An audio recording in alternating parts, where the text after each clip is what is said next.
Mimi ni kijana wa kwanza wa Njofri Gitere, ndio kijana wa kwanza. Sasa mimi ndio ni kijana wa Mboma. Nafikiri saa hii mambo ile tuko naye ni ya kutafuta Njofri Gitere kwa sababu amepotea kwa muda mrefu. Ni baba yangu. Baba yangu ako na miaka 4.5 saa hii vile aliyopotea. Na nafikiri hata watu wa media wanajua, kuna wakati mmoja nilimweka kwa media, nikamweka kwa Baite, nikamweka kwa Citizen ili wanisaidie kumtafuta.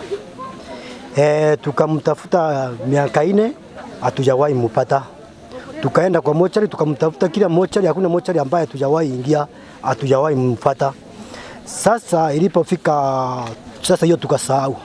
Tuliposahau ikafika mwaka huu uliopita mwezi wa 8, ndio kijana mmoja ambaye amelelewa hapa kwetu wa anti wangu ndiye alisema ya kwamba Gitere hakupotea, aliuawa.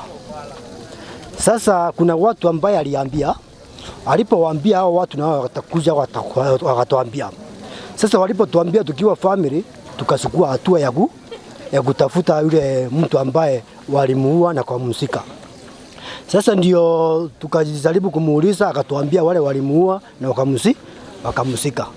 Sasa unajua walipotuambia hivyo, saa wakati sasa tumeenda kwenda mbele akakana tena akasema hakusema nini?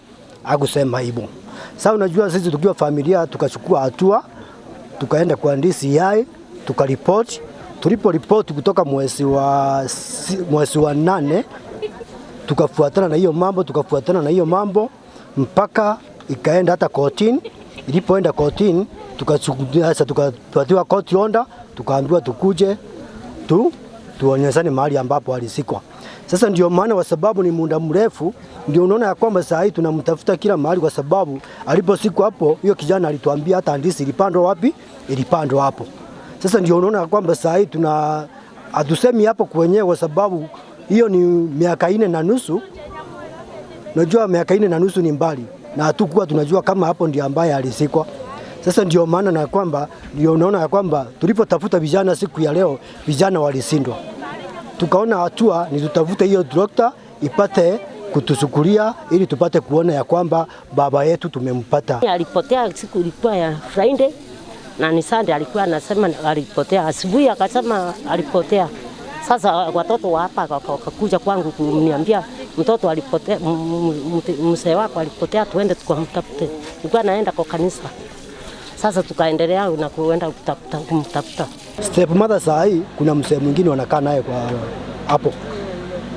Unajua wacha nimwambie tu, walipomuua sasa alianza kukaa na mzee mwingine wa jirani. Sasa anakaa kwetu na nakaa kwa huyo mzee wa jirani. Sasa unajua huyo mzee wa jirani kuna wakati walisika huyo kijana wakampeleka wa polisi. Walipompeleka wa polisi ndiye aliambia huyo mzee, sasa wewe mzee unataka kuniua vile uliua mzee, vile uliua baba yangu na ukamsika, unataka kuniua. Sasa hapo ndio mambo ilitokea.